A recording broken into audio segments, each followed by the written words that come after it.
Suman, Sajek valley তো প্রশাসন বন্ধ ঘোষণা করেছে, তো একটু জেনে নিতে চাই নির্দেশনা ঠিক মতো মানছে কিনা পর্যটকরা, তাদের ব্যাপারে কি সিদ্ধান্ত নিল কর্তৃপক্ষ?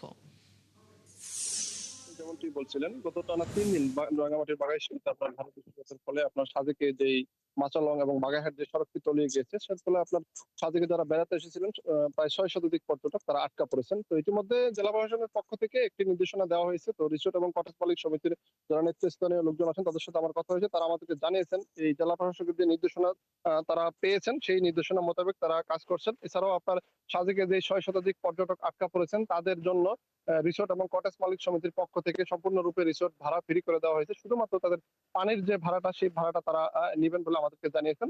এছাড়াও আপনার রাঙামাটির বাঘাইছড়ি উপজেলার যে নিম্ন অঞ্চলগুলো রয়েছে, আপনার মাস্টারপাড়া, পুরাতন মারিশা, মাদ্রাসাপাড়া, লাইল্লাঘোনা, খেদারমারা ইউনিয়নের বেশ কিছু এলাকা আপনার নিচু অঞ্চল প্লাবিত হয়েছে। আর সবচেয়ে যে বিষয়টি এখানে আসা মানে গুরুত্বপূর্ণ, সেটা হচ্ছে আপনার রাঙামাটির বাঘাইছড়ি উপজেলার যে মারিশা দিঘিনালা যে সংযোগ সড়কটি, সেটার 3 কিলোমিটার এলাকায় আপনার ভয়াবহ একটি ধসের ঘটনা ঘটেছে। তো এই মুহূর্তে বাঘাইছড়ির সাথে আপনার জেলা সদরের সম্পূর্ণরূপে যোগাযোগ বন্ধ রয়েছে। আর এছাড়াও আপনার উপজেলা নির্বাহী কর্মকর্তা আমার নাম মার্জান, ওনার সাথে আমার কথা হয়েছে, তিনি আমাকে জানিয়েছেন উপজেলায় 46টি আশ্রয় কেন্দ্র খোলা হয়েছে। ইতিমধ্যে আশ্রয় কেন্দ্রের লোকজন আসতে শুরু করেছে।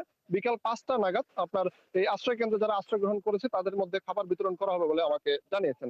এছাড়াও আপনার এখানে যারা নিম্ন মধ্যবিত্ত পরিবারের লোকজন আছেন, বয়স্ক লোকজন আছেন, তারা তাদের সাথে আমার বেশ কয়েকজনের সাথে কথা হয়েছে, তারা আমাদেরকে জানিয়েছেন সরকারি যে সহায়তা প্রয়োজন, তাদের বিশুদ্ধ পানি দরকার, বিশুদ্ধ খাবার স্যালাইন দরকার। তো এখানে আপনার উপজেলা প্রশাসনের সাথে সমন্বয় করে আপনার উপজেলা বিএনপি এবং